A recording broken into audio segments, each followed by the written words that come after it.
Olá, sejam bem-vindos a mais uma videoaula da disciplina Introdução aos Estudos Linguísticos 2, oferecido pelo período remoto emergencial da Universidade Federal do Acre. Eu sou a professora doutora Michele Calil dos Santos Alves e sou professora de Linguística da UFAC Campus Floresta. E na aula de hoje nós vamos falar sobre sociolinguística. Então, primeiramente, o que é sociolinguística? A sociolinguística é uma subárea da linguística, né, que estuda a língua em uso real. O nome já diz, né, sociolinguística. Então, ela leva em consideração os aspectos sociais e culturais que estão ali influenciando a estrutura linguística, tá? Então, para a sociolinguística, a língua é uma instituição social, tá? E que, portanto, não deve ser estudada de forma independente. Ela não é autônoma. Ela depende, sim, do contexto situacional, da cultura e dos aspectos sociais das pessoas que a utilizam.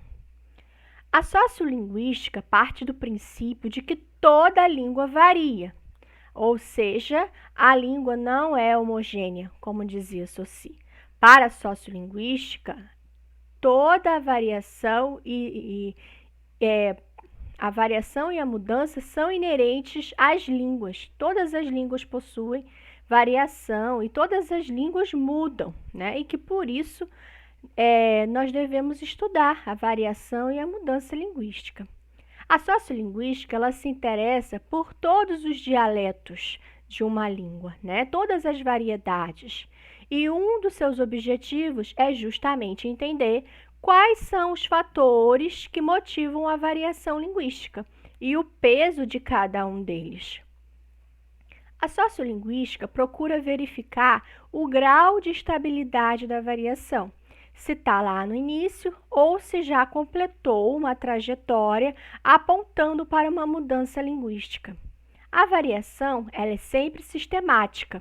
Ela não é vista como o efeito do puro acaso, como parece ser, né?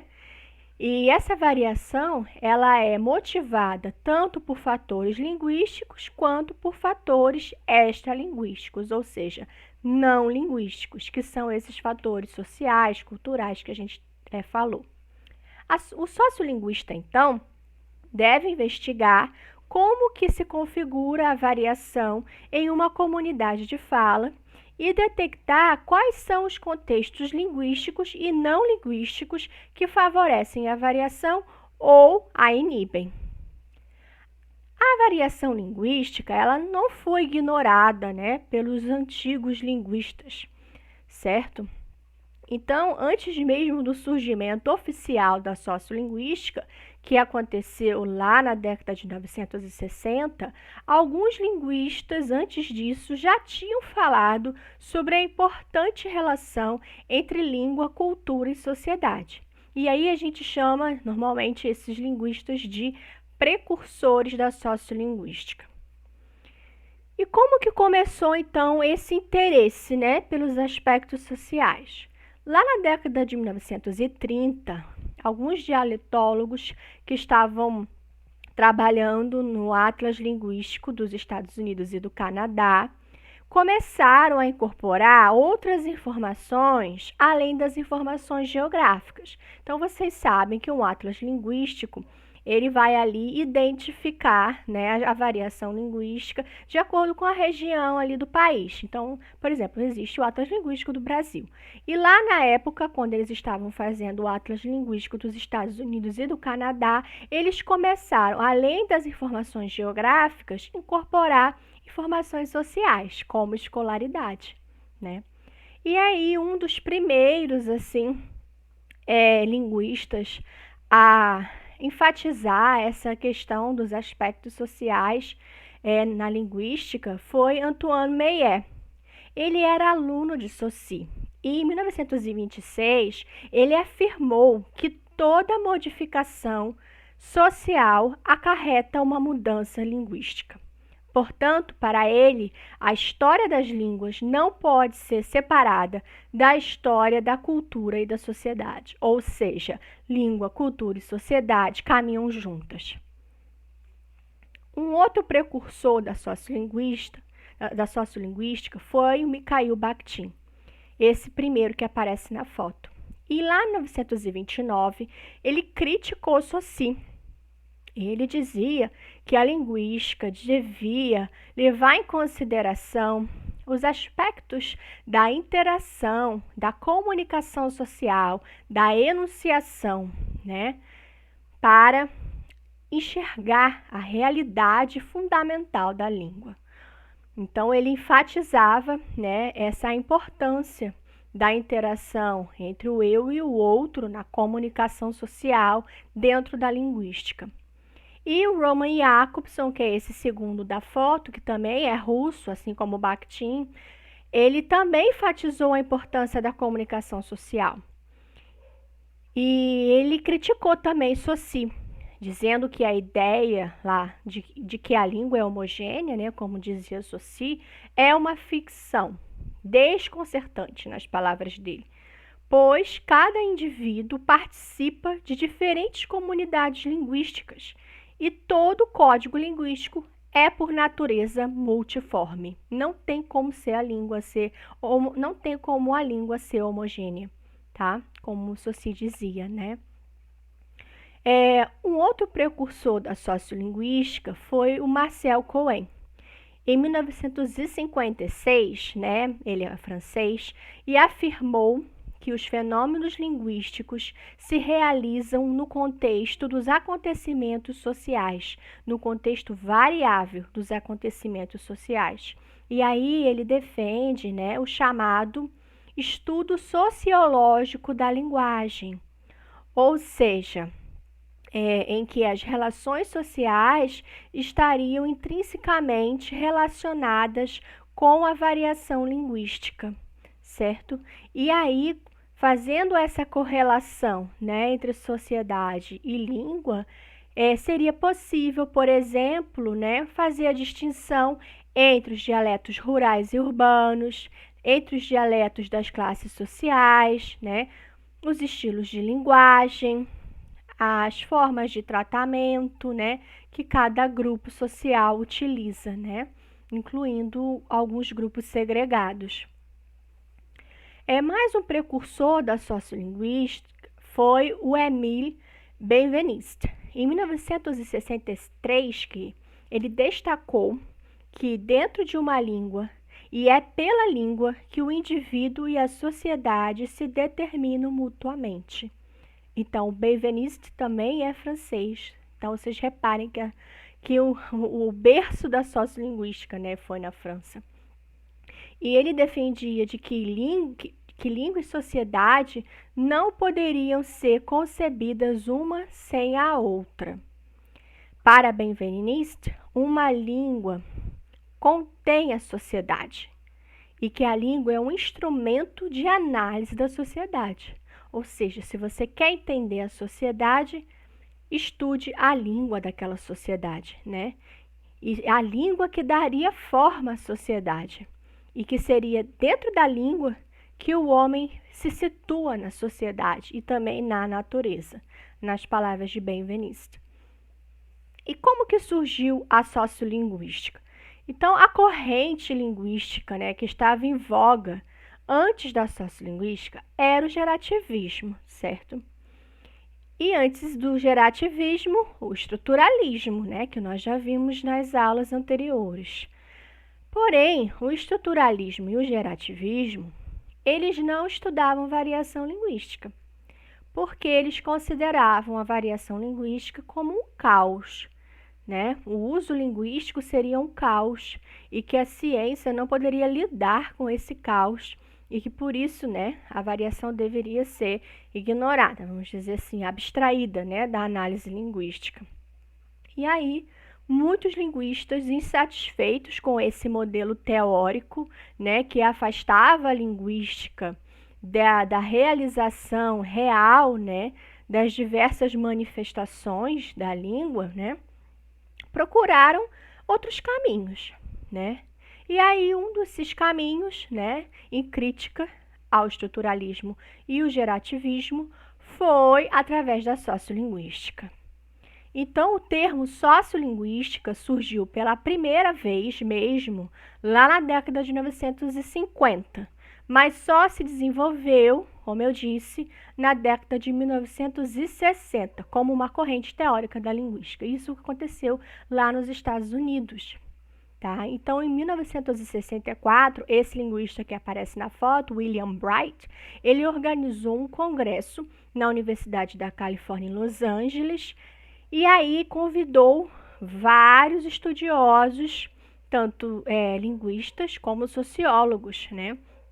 Por exemplo, estavam lá John Gumperz, William Labov, Del Hymes, John Fisher e muitos outros linguistas. E aí, ele então publicou, né, o trabalho dele que foi apresentado nesse congresso, né, os trabalhos que foram apresentados nesse congresso, com o título Social Linguistics, Sociolinguística. E foi aí que surgiu, então, a sociolinguística oficialmente, tá? E o Bright, ele afirmou que o escopo da sociolinguística está na demonstração de que existe uma covariação sistemática entre estrutura linguística e estrutura social, ou seja, uma variação social desencadeia uma variação linguística. Então, para ele, o objeto de estudo da sociolinguística é a diversidade linguística. A diversidade social também, certo? Um outro linguista que estava lá, né, nesse congresso que eu contei para vocês, que aconteceu lá na década de 60, foi o Del Hymes. Ele é antropólogo, né? E ele concebe a sociolinguística como um campo que inclui a contribuição de várias disciplinas. A sociologia, a linguística, a antropologia, a educação, a poética, o folclore, a psicologia. Mas ele enfatiza que, apesar de envolver várias áreas, a sociolinguística é uma disciplina autônoma, pois seu objetivo final é diferente dos objetivos de cada uma das disciplinas. Então, para ele, a sociolinguística interessa-se em descrever e interpretar as variáveis que interferem na variação e na mudança linguística. Agora, o mais famoso de todos os sociolinguistas é o William Labov. Então, assim como Saussure, Labov vê a linguística como uma ciência do social, com interesse nas variáveis de natureza extralinguística, mas, sobretudo, nas variáveis linguísticas. Então, William Labov também estava naquele congresso organizado pelo William Bright, lá na década de 60. E ele demonstrou que a mudança linguística é impossível de ser compreendida fora da vida social da comunidade, porque as pressões sociais são exercidas constantemente sobre a língua e assim ela varia. E assim como tem a etnolinguística, a psicolinguística, a sociolinguística, ela também veio preencher então esse vazio, né, deixado pelo gerativismo, né? E o gerativismo, vocês sabem, né? Tem esse foco no aspecto interior da língua, né, da competência linguística, essa coisa mental, cognitiva, né, deixando de lado os aspectos culturais e sociais, né, os aspectos não linguísticos. Então, essas novas correntes que surgem como uma crítica, né, ao gerativismo, elas vêm com esse teor funcionalista, né, que nós falamos na aula passada, trazendo, né, valorizando os fatores sociais, culturais e psíquicos que interagem na linguagem, que são importantíssimos de serem estudados, né? Então, esses fatores são essenciais porque o homem adquire a linguagem e utiliza a linguagem dentro de uma comunidade de fala, né, com objetivos comunicacionais, né, atuando sobre os interlocutores. Então, quando você abstrai a língua de seu uso social, você perde muito. Você não consegue enxergar a língua em sua plenitude, certo? De acordo com as correntes funcionalistas. Então, nessa aula de hoje, a gente vai focar em um tipo específico de sociolinguística, né? Que é a sociolinguística variacionista, que começou lá com William Labov na década de 60, tá? Também é conhecida como teoria da variação. Então, primeiramente, a gente precisa entender o conceito de comunidade de fala, tá? Então, o indivíduo, ele sempre está inserido em uma comunidade de fala, certo? Em um grupo social. E aí, nessa comunidade, existe ali um compartilhamento de uma série de experiências e atividades daquele grupo social, certo? E aí, esse grupo, ele vai ter bastante semelhanças entre esses indivíduos desse grupo, certo? E o modo como esse grupo social fala também vai se tornando bastante semelhante. Então, as comunidades, elas se organizam em agrupamentos, de acordo, né, com as suas práticas sociais, né? De acordo ali com os seus traços que são compartilhados, né? Traços culturais, né? E sociais, como religião, né? Interesses em comum, né? Pode ser também um grupo que compartilha a mesma profissão, né? Que gosta do mesmo tipo de lazer, que tem a mesma faixa etária, a mesma escolaridade, né? Que é do mesmo sexo. Então, você tem vários grupos, né, sociais, certo? E que o conjunto desses grupos sociais formam o que a gente chama de sociedade, certo? Então, a sociedade, ela não é homogênea, né? Ok? E aí, dependendo do número de traços que essas pessoas compartilham e da intensidade de convivência, também a gente pode ter, além das comunidades, né, dentro da sociedade, um grupo menor de subcomunidades. E seria, por exemplo, o que a gente chama, né, de jargão, né? As subcomunidades linguísticas seria o que a gente conhece, né, no senso comum como jargão, o jargão dos jornalistas, dos professores, dos profissionais da informática, né? Dos pregadores, dos estudantes, certo? Porque é um grupo que tem uma convivência mais intensa dentro daquele grupo maior que a gente chama de comunidade de fala, tá? E aí, uma das coisas importantes, né, dentro da sociolinguística variacionista é a separação da população em classes sociais e econômicas. Então, essa relação entre língua e classes sociais é muito evidente. E aí, um trabalho que a gente vai utilizar para ilustrar essa relação é o trabalho pioneiro, né, de Labov, de 1966, tá? Então, William Labov, ele é norte-americano, né? E ele estudou a produção do R pós-vocálico lá na cidade de Nova York, tá? Então, esse estudo foi muito importante para a sociolinguística variacionista, tá? Então, o que ele fez? William Labov estava lá em Nova York, né? E como um bom etnolinguista, ele foi para campo, né? Gravar as pessoas falando. E aí ele foi em 3 lojas de departamento de Nova York, ok? E ele induzia os funcionários dessa loja a falarem as palavras quarto andar, que em inglês seria fourth floor. Lembrando que ele estava ali estudando o R pós-vocálico, tá? Então ele perguntava, onde fica a seção de calçados feminino, por exemplo, né? Aí o funcionário dizia, quarto andar, fourth floor, certo? E aí, vocês reparem que quando a pessoa falava fourth floor, tem o R em dois contextos linguísticos, né? Então, aparece tanto na posição vocálica final de floor, né? O R final, ou na posição pós-vocálica não final, né? De fourth, tá? E aí, o que o Labov descobriu, né? Eram 3 lojas, repare. Mas essas lojas não eram iguais, tá? A primeira loja é a Saks.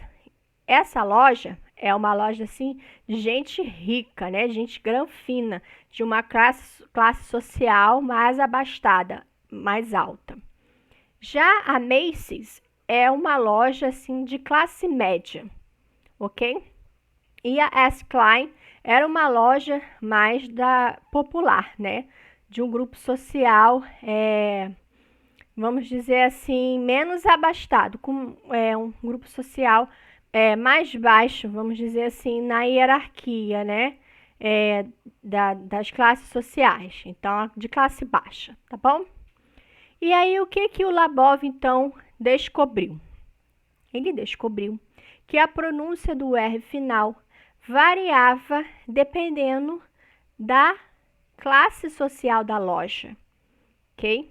E ele viu que a vibrante, né, ou seja, a produção do R final acontecia com mais frequência na loja de classe alta e na loja de classe média do que na loja de classe baixa.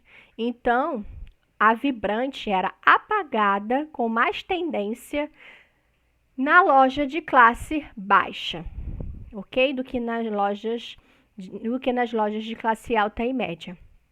Então, qual foi a conclusão? De que a língua varia dependendo da classe social, ok? Labov também descobriu que a pronúncia do R em Nova York estava sendo recuperada desde o final da Segunda Guerra. Então, antes da Segunda Guerra Mundial, não se pronunciava o R pós-vocálico, tá?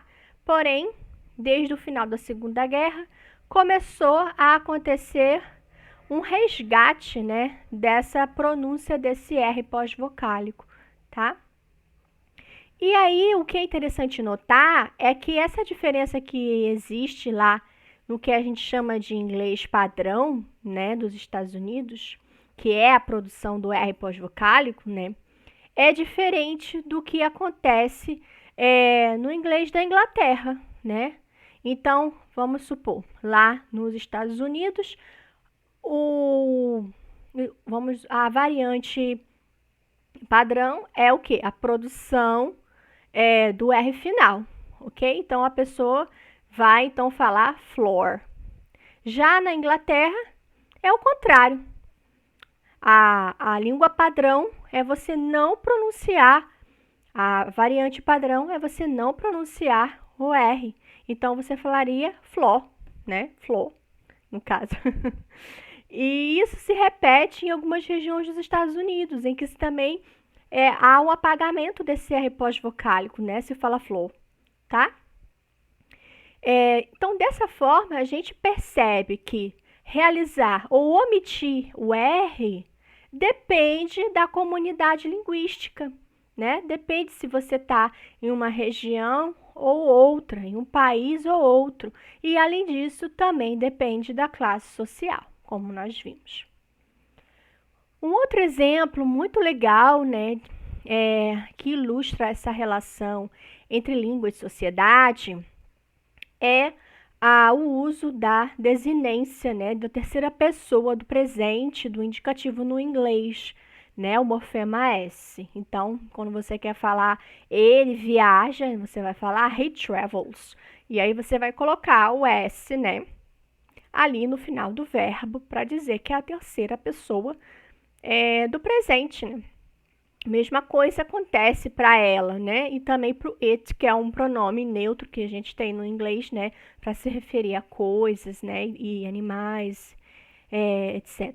Então, esse linguista, né? O Peter Trudell, em 1974, ele comparou duas cidades, uma na Inglaterra, Norwich, e a outra nos Estados Unidos, Detroit. E aí, quando ele comparou essas duas cidades, né? Lembrando, ele está investigando a produção, né, da desinência S da terceira pessoa do presente no inglês ou não, tá? E aí, quando ele comparou, ele percebeu que a classe média elimina mais o S elimina o S em menos de 10% das vezes. Ou seja, a classe média elimina pouco o S da terceira pessoa do presente. Então, eles realmente falam, né, o que a gente chama ali de língua padrão, né? Pronuncia-se o S, né? Então, he, she, it travels, né? Ele, ela, ou isto viaja, né?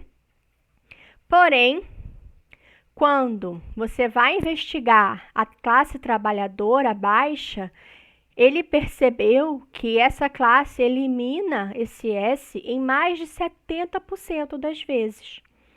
E em Norwich, que é na Inglaterra, essa taxa chega a quase 100%, ok? Então, ficou claro, né, nesse exemplo que a questão, né, da variação, ela não acontece somente no nível fonético fonológico, como o William Labov mostrou lá em Nova York. Também vai para o nível sintático, né, que é a questão aqui da terceira pessoa, da concordância, né, de terceira pessoa do presente, tá bom? Então, a língua, ela varia em todos os níveis, incluindo o sintático. Um outro exemplo, né, de relação entre língua e sociedade é a diferença que existe entre falantes do sexo masculino e falantes do sexo feminino. Então, em algumas sociedades, as diferenças entre homens e mulheres são muito marcadas, a ponto de indivíduos de sexo diferente falarem dialetos diferentes. E uma dessas situações acontece em Zulu, tá? Que é uma língua lá na África. E aí, quando você tem, então, essa marcação tão forte, né, em relação à questão do sexo, quando aparecem as chamadas palavras tabu, ou seja, palavras que só podem ser ditas pelos homens e outras palavras que só podem ser ditas pelas mulheres, né, nesse exemplo. Então, por exemplo, em Zulu, que é uma língua da África, a mulher não pode dizer o nome do sogro, nem dos irmãos do sogro e nem o nome do genro.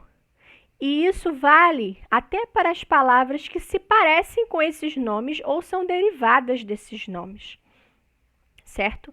Porém, em outras culturas, por exemplo, como a nossa, né, essa marcação entre homens e mulheres não é tão forte, né? Então, acontece que as funções sociais entre homens e mulheres são mais semelhantes, né? Tem mais equidade. Então, essa diferença é menos nítida, mas ela existe mesmo assim, tá? A sociedade, você sabe, né? Existe essa polaridade, né? Especialmente uma sociedade machista, certo? E aí, em português, por exemplo, né, um homem pode dizer, esta é minha mulher. Porém, uma mulher dizendo, este é meu homem, não vai pegar muito bem, né? Então, vocês reparem que até em sociedades, né, que você enxerga uma aparente equidade, né, entre sexos, a língua também varia, tá? A depender do sexo do falante. Então, os estudos da sociolinguística também mostram que as mulheres tendem a usar as formas padrão da língua com mais frequência do que os homens. E aí, uma das explicações que os linguistas dão é que as mulheres são mais cobradas, né? Para ter um comportamento mais rígido, né? Ah, mocinha, não fala assim, isso é jeito de mulher falar, né? E isso aí, esse comportamento, né? Faz com que as mulheres usem com mais frequência, né, a língua padrão, tá bom? Que a gente chama de uma variedade de prestígio, certo? Mas o interessante é que quando uma variante ela se torna menos estigmatizada, né, vamos dizer assim, se torna mais comum na língua, as mulheres começam a utilizar com mais frequência do que os homens. A sociolinguística variacionista, ela possui uma metodologia bem específica, bem delimitada, que permite o pesquisador identificar as variáveis, coletar e codificar os dados e também existem instrumentos computacionais para definir e analisar o fenômeno variável. A sociolinguística variacionista, ela enxerga a regularidade e a sistematicidade do que para nós parece ser um caos, né? A gente tende a achar que cada pessoa fala de um jeito, que ninguém fala igual a ninguém, né? Cada pessoa é um indivíduo único. Porém, isso não é o caso, né? Nós vivemos, como a gente já colocou aqui, né, em grupos sociais, em comunidades de fala. Então, a nossa fala tem muita semelhança com um indivíduo que está no mesmo grupo social que a gente, certo? Nós compartilhamos traços em comum, traços linguísticos em comum. E aí, a sociolinguística variacionista, ela vai, então, demonstrar, né, essas relações, né, que acontecem na língua, mas que estão ali imbricadas em um fator social, que estão ali sendo influenciadas, né, que estão sendo moldadas, vamos dizer assim, que podem ser explicadas por fatores sociais, certo? Então, a gente tem, assim, alguns nomes dentro da sociolinguística variacionista que vocês já podem ter ouvido eu falar aqui na aula de hoje, né? Então, vamos, né, parte por parte, tá? Então, a sociolinguística variacionista utiliza muito o termo variante. O que é uma variante, tá? A variante é uma outra forma de se dizer a mesma coisa, ok?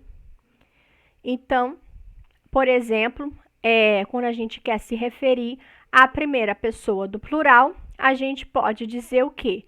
Nós falamos ou a gente fala, né? A gente pode usar o nós ou a gente, ok? Então, nós e a gente são o quê? Variantes, tá bom? Variantes da primeira pessoa aí do plural, né?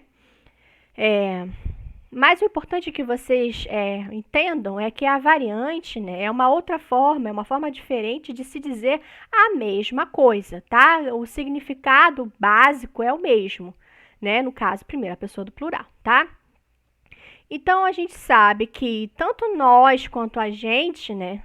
Tanto nós falamos quanto a gente fala, são aceitos pelas pessoas em geral. Porém, nós falamos considerado mais formal do que a gente fala. Então, a gente fala parece ser mais coloquial, vamos dizer assim, do dia a dia, né? Mais informal, tá? E aí, levando em conta nessas duas variantes, nós falamos e a gente fala, nós temos algumas questões. A primeira, qual o contexto social em que cada uma dessas variantes são utilizadas? Será que tem um contexto específico para cada uma? Ou seja, será que tem um contexto específico para se utilizar a gente fala ou nós falamos? A diferença de uso ao se comparar pessoas cultas com pessoas analfabetas, será que pessoas cultas falam mais, nós falamos, do que pessoas analfabetas? E quanto a pessoas de nível socioeconômico distinto? Será que pessoas de classe baixa falam mais, a gente fala, do que nós falamos? 4. É possível saber se a forma a gente fala está substituindo nós falamos? Há verbos, então, que motivam nós, ou seja, há verbos que são utilizados mais com nós do que com a gente, e quais seriam esses verbos, né? E quais verbos, então, motivariam o uso de agente? Então, além dessas questões, né, há mais duas questões. Existe também, além do a gente fala e nós falamos, existe o nós fala e também existe a gente fala, ou seja, são 4 variantes, né? Então, nós temos nós falamos, a gente fala, nós fala e a gente falamos, né, no caso. Qual o grau de escolaridade das pessoas que utilizam nós fala e a gente falamos? Será que há mais incidência da forma a gente, mais o verbo na primeira pessoa do plural de pessoas cultas, ou seja, a gente falamos, tem mais incidência na fala de pessoas cultas ou de pessoas menos escolarizadas, né? E em que contexto linguístico, tá?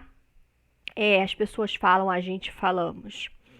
Então, uma das contribuições da sociolinguística foi a constatação de que muitas formas não padrão também ocorrem na fala de pessoas com nível superior, principalmente nos momentos mais informais. Então, você pode até dizer assim: eu não digo, eu não falo, a gente falamos. Eu não digo, nós fala, né? Mas vai gravar a sua fala, né? Coloca ali num contexto linguístico que favorece, que motiva o uso de nós fala. Pode ser que você se surpreenda. A metodologia da sociolinguística, ela permite a análise da língua em situação real de comunicação, medindo o número de ocorrências, né, do uso de mais de uma variante. E, além disso, além de medir, né, a frequência daquela variante na fala, ela também permite fazer previsões sobre as tendências de uso dessa variante. E aí vamos citar o exemplo, né?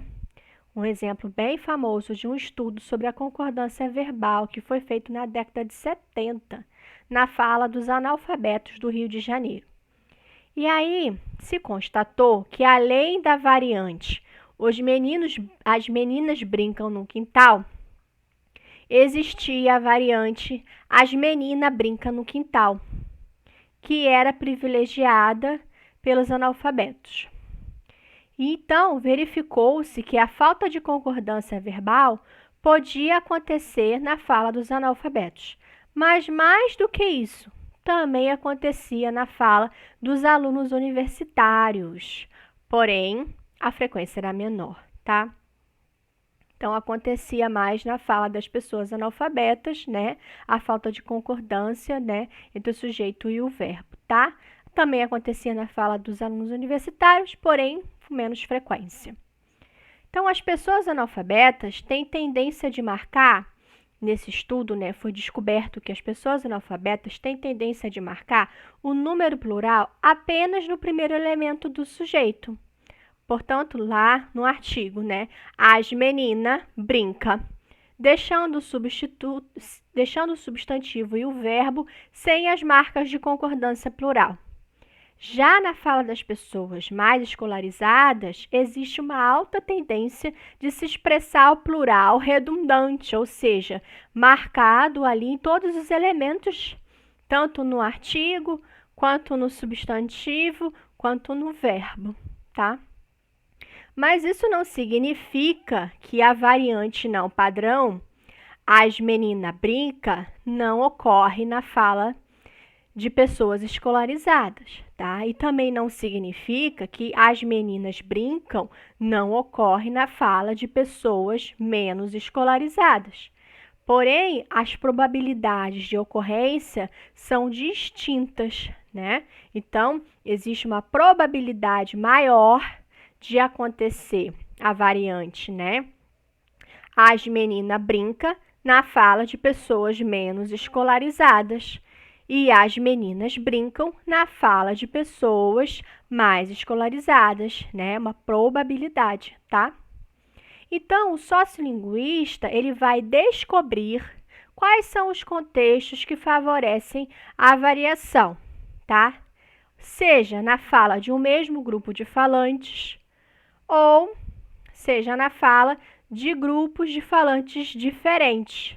E aí você vai então considerar grupos que vão ser então distintos a depender do sexo, da idade, da escolaridade, da procedência, da etnia, do nível socioeconômico, né? Então, a depender ali desses fatores, você pode ter grupos diferentes, tá bom? Que a gente vai viu que se chama comunidade de fala, tá? Então, a partir da frequência de uso dessas variantes, é que o sociolinguista ele é capaz de estimar as tendências, né, baseado na frequência, e verificar se uma variação está estável, ou seja, se vai continuar ali tendo a variação nessa competição, né, entre duas variantes, ou se está instável, ou seja, se uma está ganhando da outra, se uma variante está sendo mais utilizada que a outra. E nesse caso, pode acontecer, desencadear no futuro, uma mudança linguística. Então, a sociolinguística chama o conjunto de variantes de variável linguística, tá bom? Então, o sociolinguista, ele vai ali analisar quais são as variáveis linguísticas relevantes, né, para a descrição e interpretação do fenômeno estudado. Então, por exemplo, né, nós temos duas variantes, né? As meninas e as meninas, tá? Então, o que está sendo, então, averiguado nesse fenômeno? Qual é a variável? A variável é a marcação de número plural S, né? Que pode ter duas formas, duas variantes. A sibilante, ou seja, a pronúncia do S, ou a ausência do S, que a gente vai chamar ali de morfema zero, né? A gente vai chamar ali de fonema, morfema zero, tá? Então, ficou claro? As meninas e as meninas são variantes. E qual é a variável? A variável é o número, a marcação, né, de número plural S, tá? Então, a marcação de número plural S é uma variável que pode ter, nesse caso, duas variantes. Então, a variável ela pode ser binária, como é esse o exemplo, ou n-ária, quando tem 3 ou mais variantes. Então, um exemplo, né, de uma variável é a pronúncia do R final nas palavras do português. Então, palavras como cantar, for, der, qualquer, melhor, mulher. Então, esse R final no Brasil, ele pode ser pronunciado como cantar, como é pronunciado no sul do Brasil, como cantar, como é pronunciado pelo, vamos dizer assim, o caipira lá de São Paulo, né? Cantar, como é pronunciado no Rio de Janeiro, né? Cantar. Ou cantar, que é a fricativa glotal. Ou cantar, sem o R, né? Que é o nosso ali, o nosso fonema zero, né? A ausência de som, tá? Então, a depender da região, você pode ter cantar, cantar, cantar, cantar ou cantar. Então, nós temos todas essas variantes, né? Enfim, a vibrante, né? Você tem ali o retroflexo, a avelar, a glotal, né? No caso, o fonema zero, né? Para dentro da variável que é a vibrante final. Então, a vibrante final é o que a gente vai chamar de variável dependente, tá? Então, a variável vibrante final tem todas essas variantes. E para simplificar a história, né, a gente pode dizer que a variável vibrante final no português do Brasil tem duas grandes variantes, que é ou você pronuncia ou você não pronuncia, a presença ou a ausência da consoante vibrante final. Então, agora que a gente já sabe o que é uma variável dependente, ou seja, o que você está investigando, né? Qual é o fenômeno, existem também as variáveis independentes, tá? Então, as variáveis independentes podem ser de dois tipos. podem ser variáveis linguísticas ou podem ser variáveis extralinguísticas, ou seja, não linguísticas. Então, por exemplo, o R final, no português do Brasil, pode depender da classe sintática da palavra. Se você vai pronunciar o R ou não, depende se a palavra é um verbo, se é um nome, se é um adjetivo, etc. Também pode depender, quando for um verbo, do modo e do tempo do verbo. Ou seja, se é o infinitivo, se é o subjuntivo, né? E também da conjugação, se é a primeira, se é a segunda, se é a terceira conjugação, tá? Da vogal temática. E por último também da extensão da palavra, se é um monossílabo, se é um dissílabo, se é um trissílabo, se é polissílabo. Já nas variáveis extralinguísticas, a pronúncia do R final no português pode depender do gênero do falante, ou seja, se é o falante do sexo masculino ou do sexo feminino, e também da idade do falante, tá? Se é uma criança, se é um jovem, se é um adulto, se é um idoso, tá? Ou a depender da escala de idade. Então, a pergunta é, qual a variante da vibrante que é mais eliminada em cada situação? Então, os sociolinguistas descobriram que o R final dos verbos no infinitivo, como encantar, são, na maioria das vezes, mais eliminados, tá? Na fala de todos os informantes, de todas as escolaridades, do que o R final presente em substantivos, como mulher, ou adjetivos, como melhor. Então, as pessoas têm a tendência de apagar mais o R final quando se trata de um verbo no infinitivo do que quando se trata de um substantivo ou um adjetivo. Os sociolinguistas também descobriram que no Brasil, as pessoas com mais tempo de escolarização tendem a manter mais o R do que os analfabetos, que têm menos tempo de escolarização. Além disso, existe ali a variável, né, registro, ou seja, o grau de formalidade. Então, o R final nos verbos é menos usado quando se trata de verbos mais formais, por exemplo, como postergar, do que em verbos mais informais, como falar. O contexto fonológico também é uma variável, tá? Mas é uma variável linguística. Por quê? Porque é uma variável que depende do sistema linguístico mesmo, né? Não está ali ligada a nenhum fator social ou cultural. Então, por exemplo, quando você tem um R final seguido de uma vogal, como pegar a criança, você vai ter uma tendência de pronunciar esse R. Tudo bem, né? Que você vai reorganizar a sílaba. Você não vai falar pegar a criança. Você vai falar o quê? Pegar a criança.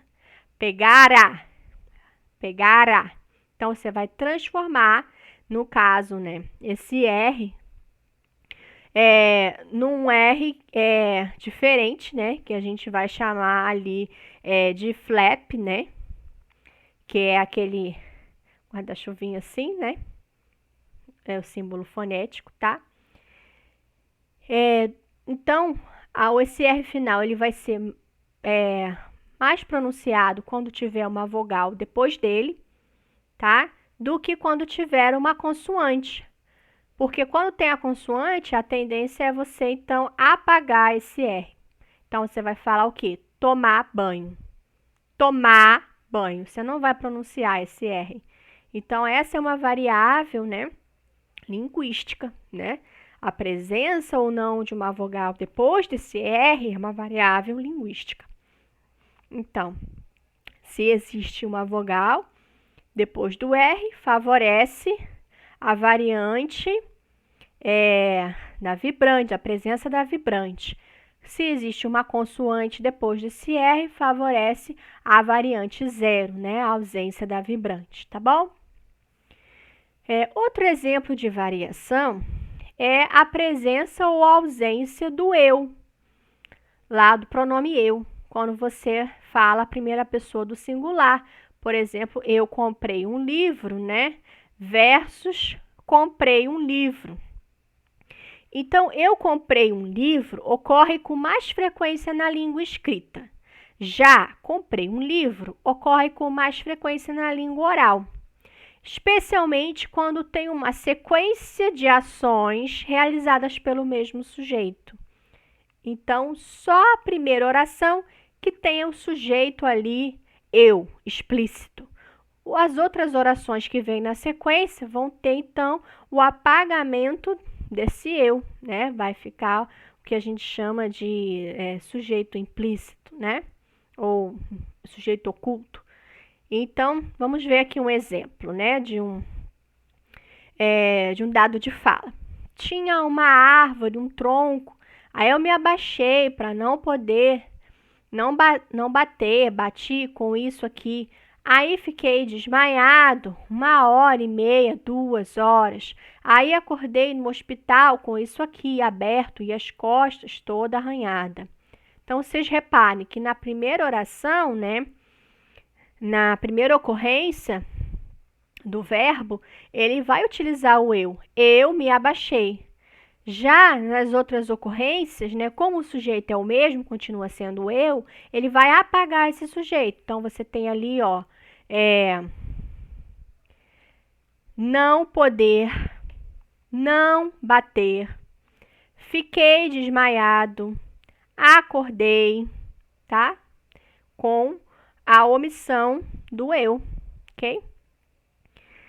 E em várias línguas em que o sujeito pode ser explícito ou oculto, ele tende a ocorrer, né? Ele tende a ser explícito no início do enunciado ou quando você muda o referente. Por exemplo, tá falando de Pedro, Pedro, Pedro, Pedro. Aí você vai falar de você mesmo. E aí então você vai dizer eu. Vai marcar esse sujeito ali explícito, tá? Já o sujeito oculto, ele tende a ocorrer numa cadeia de tópico, ou seja, você está falando só sobre você, está falando só sobre você mesmo. Então, não tem necessidade de você ficar falando eu, né? Você vai falar eu na primeira vez e depois as outras vão ser sem o eu, igual a gente viu ali no exemplo anterior, tá? Isso faz com que o discurso se torne mais coeso e mais econômico. Então, o aparente caos, né? A pessoa usa o eu quando quer, né? Quando dá na teia. Não é quando dá na teia, né? Não é. Então, existe ali uma sistematicidade. A linguística consegue explicar quando se utiliza o eu, quando não se utiliza, quando se pronuncia o R, quando não se pronuncia, ok? Então, existe ali uma sistematização do uso das variantes da língua. E a sociolinguística variacionista vai, então, dizer que existem 3 grandes tipos de variação linguística. A primeira se chama variação regional ou diatópica. Então, é a variação que acontece a depender da região, a depender das distâncias espaciais. Por exemplo, cidades, estados, países, regiões, tá? O segundo tipo de variação é a que se chama variação social ou diastrática. Então, é uma variação que está associada a grupos sociais, grupos socioeconômicos. Por exemplo, a faixa etária, o grau de escolaridade, o gênero, né? Então, é uma variação que depende da faixa etária, que depende do grau de escolaridade, que depende do gênero do falante. E o terceiro tipo de variação é a variação de registro ou diafásica. Então, é uma variação que depende do grau de formalidade do contexto interacional, se é formal ou informal, se é também o meio utilizado na comunicação. É uma fala, é um e-mail, é um jornal, É um discurso político? É uma carta, né? Então, são esses 3 grandes tipos de variação linguística, tá? Que a sociolinguística variacionista estuda. Então, normalmente, o que acontece na vida real, né, é que esses 3 grandes tipos estão um integrado no outro, né? Existe uma integração, uma interação entre esses 3 tipos de variação. Então, pode acontecer que uma inovação linguística comece em uma determinada região, que é o que a gente chama de variação regional, né? Ou diatópica, mas é própria de um grupo socioeconômico desfavorecido. E aí vai para a nossa variável social ou variável diastrática. E que pode ser usada, às vezes, em um grupo socioeconômico, por um grupo socioeconômico mais alto em momentos mais informais. E aí entra em jogo a variável de registro ou a variável diatópica. Então, vocês percebem que na vida real, né, acontece uma interação entre esses 3 tipos de variáveis, tá? Então, como eu disse, a variação ocorre em todos os níveis. No nível das palavras, no nível lexical, por exemplo, jerimum, né? No Nordeste, abóbora, no Sudeste, né?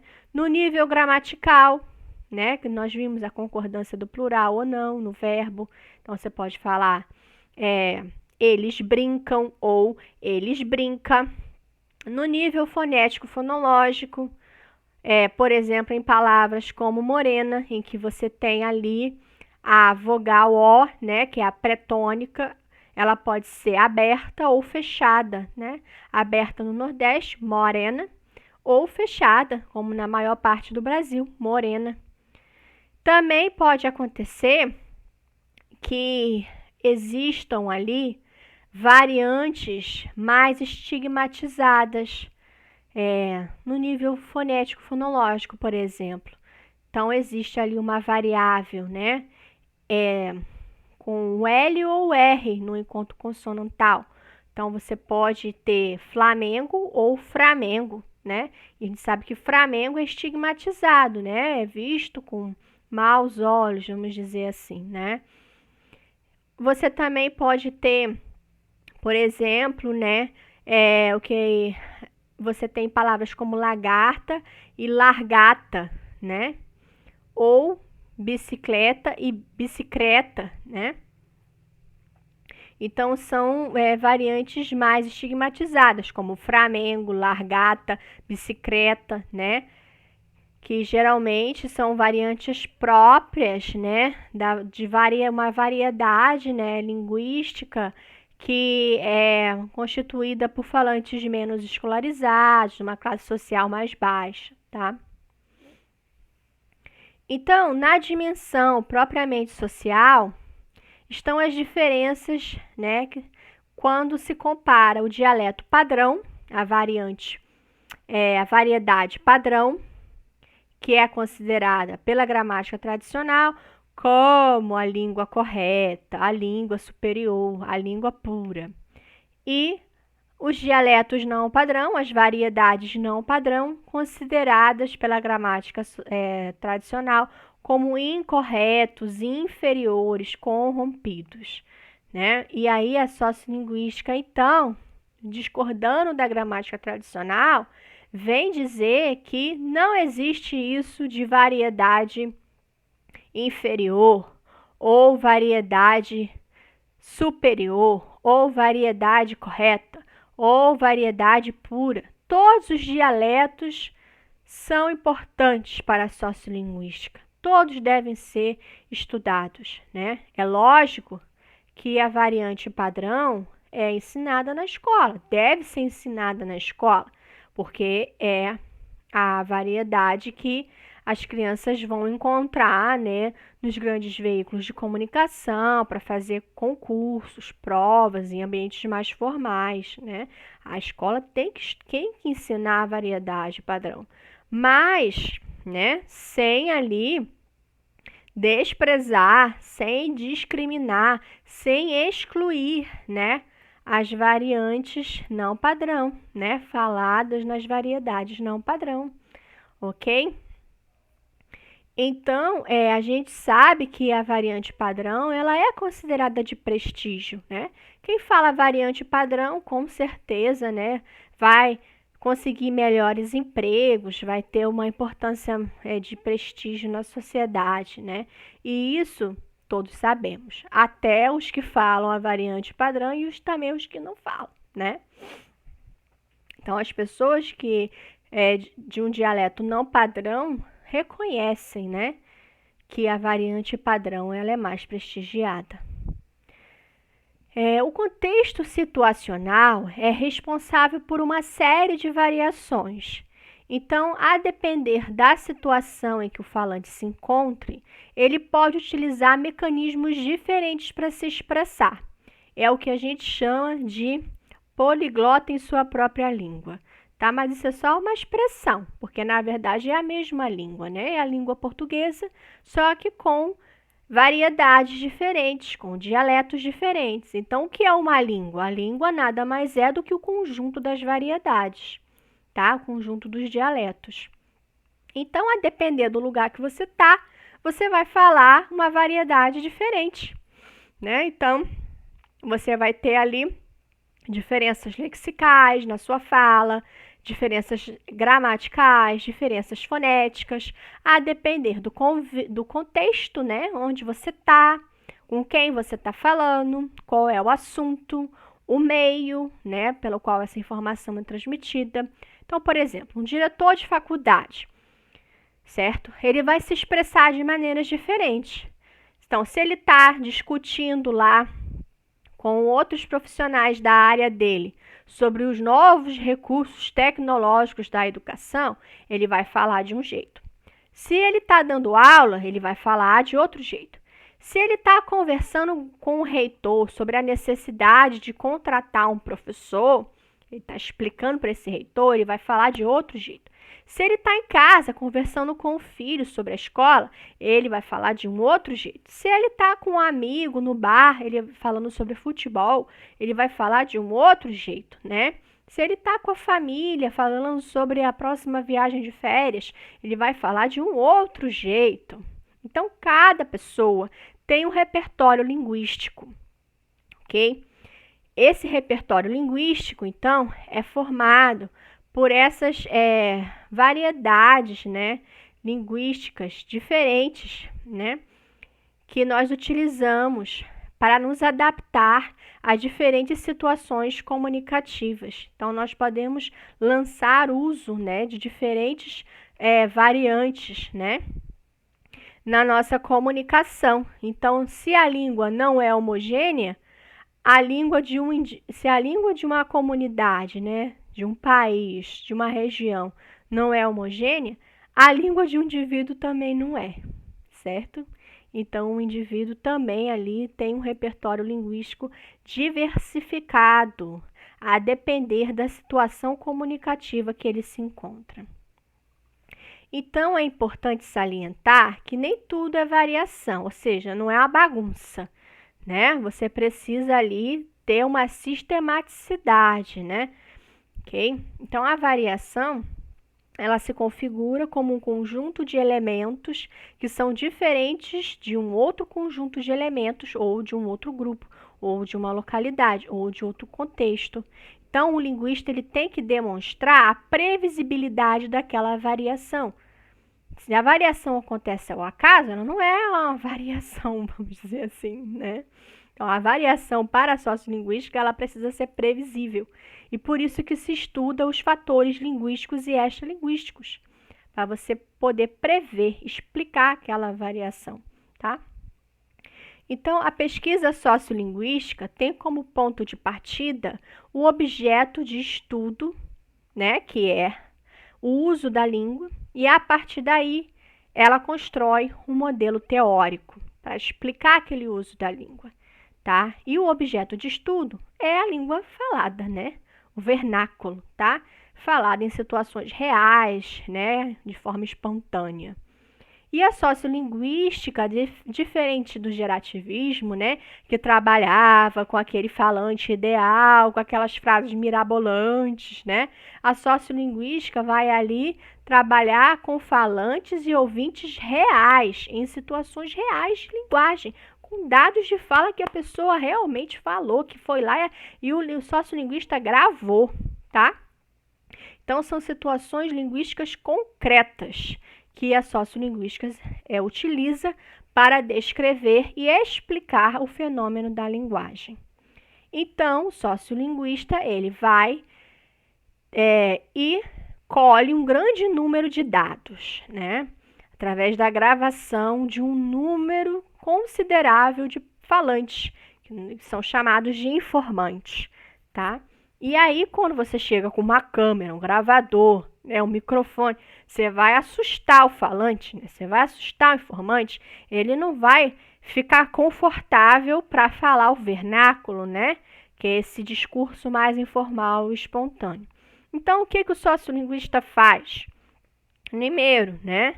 Ele vai deixar o gravador ali mais discreto, não vai botar o gravador na cara da pessoa, né? E vai pedir para essa pessoa contar uma experiência pessoal, narrar uma experiência pessoal. Por quê? Quando a gente vai contar uma história, né, produzir uma narrativa pessoal, a gente vai ali, né, se envolver com o assunto, né? Então a gente vai emocionalmente, né, tá mais envolvido e aí o nosso discurso vai ser mais espontâneo, mais informal. E aí vai entrar a nossa fala natural, tá? Que interessa tanto o sociolinguista gravar. Então, os informantes precisam ser escolhidos dentro de alguns critérios, né? Se você quer investigar a variedade de uma certa região, você precisa procurar informantes que nasceram naquela região e que foram criados a vida toda ali, né?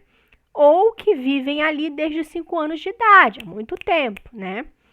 E aí, essa comparação ela deve ser feita sempre controlando o mesmo número de informantes, né? Então, tem que ser o mesmo número de informantes nos dois sexos, né? Dos níveis de escolaridade diferentes, por exemplo, se adotam 3 níveis, né? Então, analfabetos, ensino fundamental, ensino médio, né?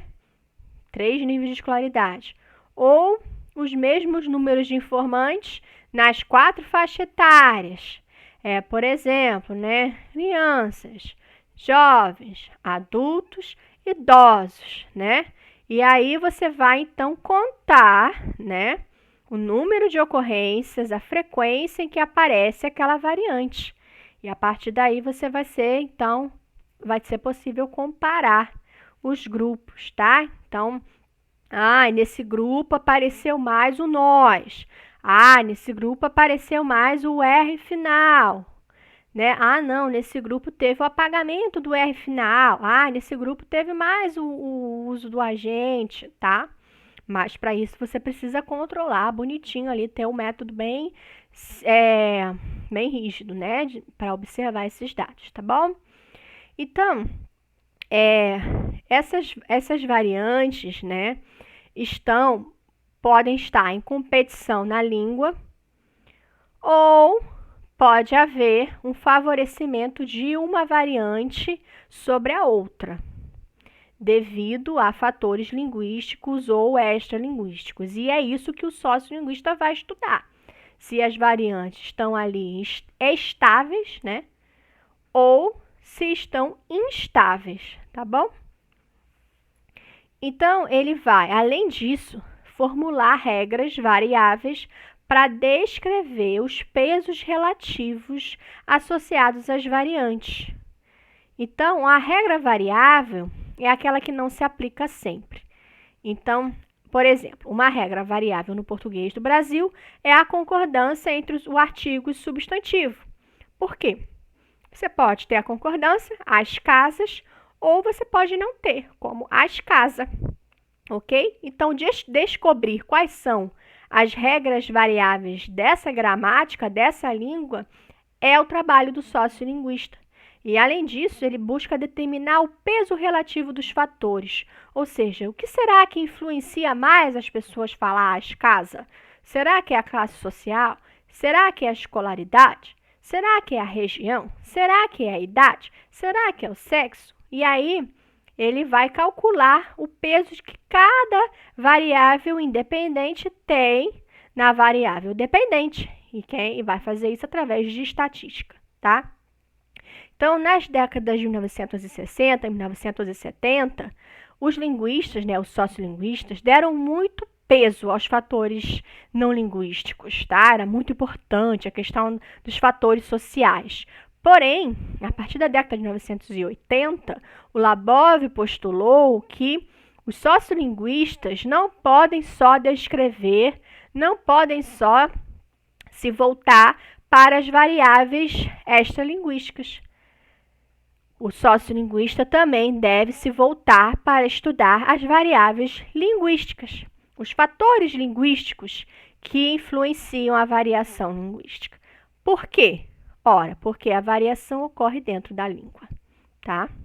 Então, o aspecto linguístico deve ser privilegiado sobre o social, tá bom? Então, na sociolinguística, você tem duas grandes situações, tá? A situação de variação, ou seja, uma estabilidade entre as variantes, que a gente já falou aqui, ou uma situação de mudança em curso, ou seja, quando acontece ali, tem uma competição, mas tem uma variante ganhando da outra. Tem uma variante com um aumento de uso em relação à outra.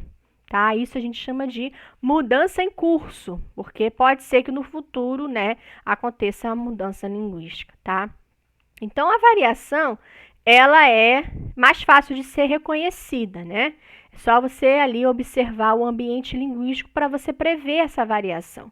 Mas a mudança linguística, ela é mais difícil de ser prevista, ok? Porque a variação, a mudança linguística, ela tem ali alguns fatores, assim, complexos, tá? Não só os fatores sociais, mas também as questões de lutas pelo poder, o prestígio entre as classes, né? A questão da guerra dos sexos, né? A questão da briga entre as gerações, né? Então, para às vezes uma variante, ganhar da outra, né? Pode ser uma coisa que nunca aconteça, né? Sempre fique a gente falando nós e a gente, né? Agora, para o agente ganhar do nós, precisaria ter ali uma mudança social muito grande, né? Uma guerra de gerações, vamos dizer assim, uma guerra entre as classes, tá? Então, é importante a gente dizer que para ocorrer a mudança é necessário, é pré-requisito existir a variação. Antes de uma mudança linguística, tem que ter uma variação. Porém, nem toda variação vai desencadear uma mudança linguística. Pode continuar a variação para sempre, né? A estabilidade das variantes para sempre, né? Então, a variação estável consiste em diferenças linguísticas que caracterizam cada grupo social, cada cidade, cada região, cada modalidade, né?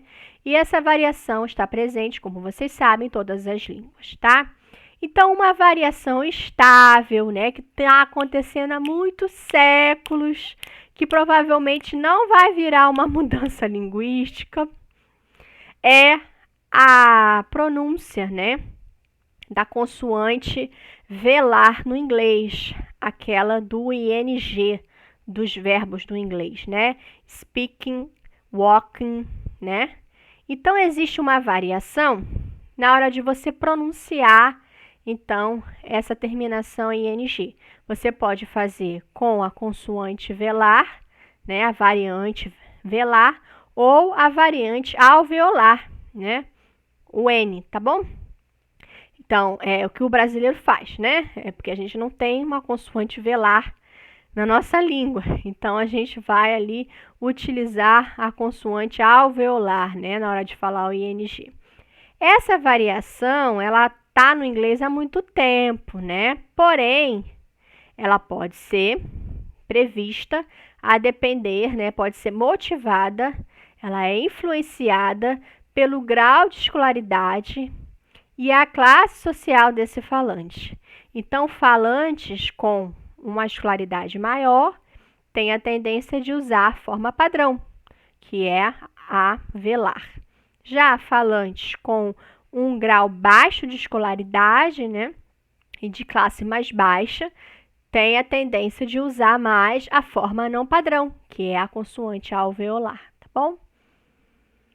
Um outro exemplo de variação estável, né, agora no português, é a alternância entre o L e o R, né, nos grupos consonantais do português, tá?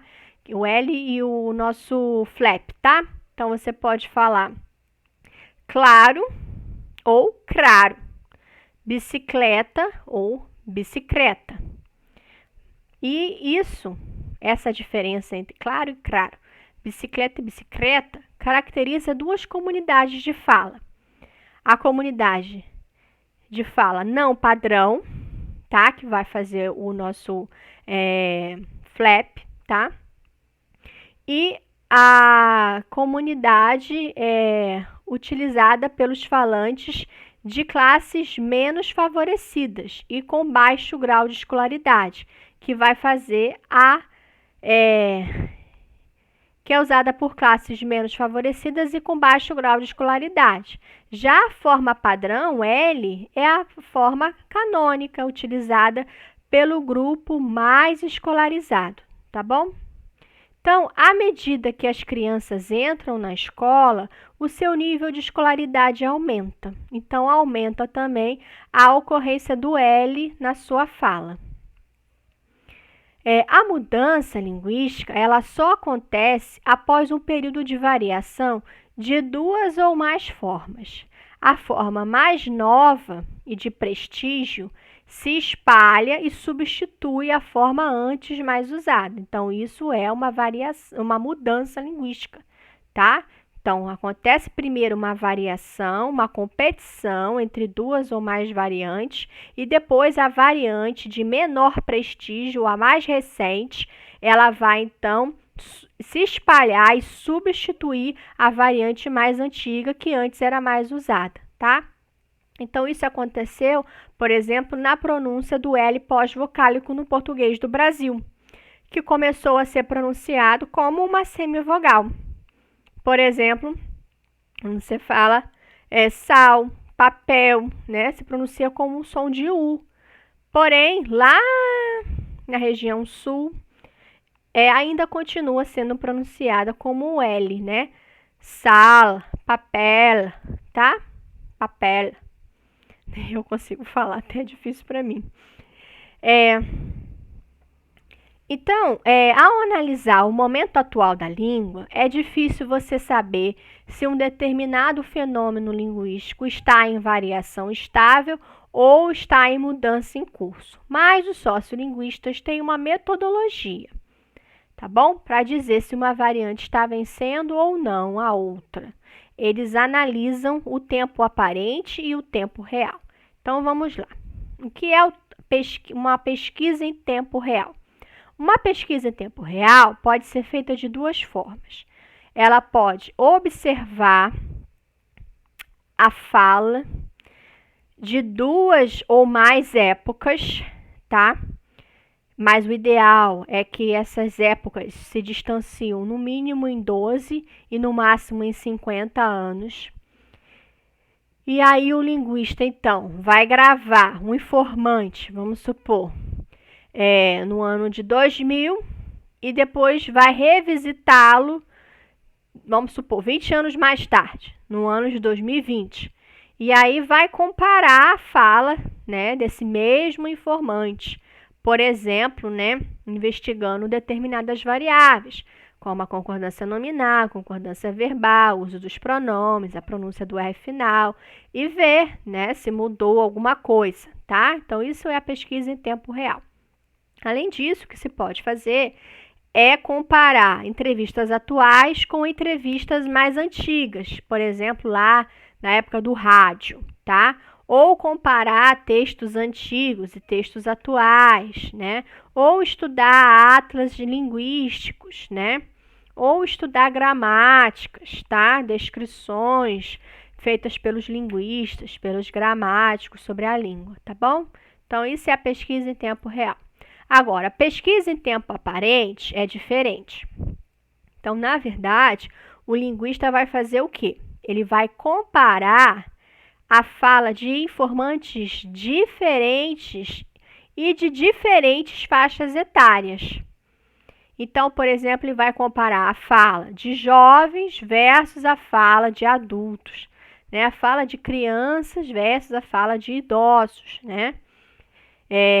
E aí, se ele observar que teve o uso mais elevado na forma da fala dos jovens do que na fala dos idosos, isso pode indicar uma mudança em curso, tá? Outros fatores também devem ser levados em consideração, não só a faixa etária. A escolaridade também precisa ser controlada, né? Você precisa comparar pessoas com a mesma escolaridade, né? Então, quando falantes mais cultos estão utilizando uma variante que antes não tinha prestígio, isso significa que ela deixou de ser estigmatizada e passou a ser normal dentro da comunidade, né, das pessoas escolarizadas. Isso pode significar uma mudança, ou seja, uma substituição de uma forma mais antiga, que era de prestígio, por uma forma mais recente, que era antes não prestigiada, né? A conclusão é que a sociolinguística não trabalha com essa ideia de separar sincronia e diacronia, como acontecia lá na metodologia estruturalista, né? Pelo contrário, sincronia e diacronia caminham juntos na sociolinguística. Então, quando você compara a fala de jovens de hoje com adultos de hoje, você está fazendo ao mesmo tempo um estudo sincrônico e diacrônico, né, para investigar uma possível mudança linguística. Então, a sociolinguística descreve tanto o que ocorre nas comunidades de fala, tendo em vista os diferentes fatores linguísticos e extralinguísticos, e também dá explicações às tendências das mudanças. Então, a sociolinguística não só investiga a variação linguística, mas também a mudança linguística. A corrente da sociolinguística trabalha muito com dados estatísticos, certo? Como eu expliquei para vocês.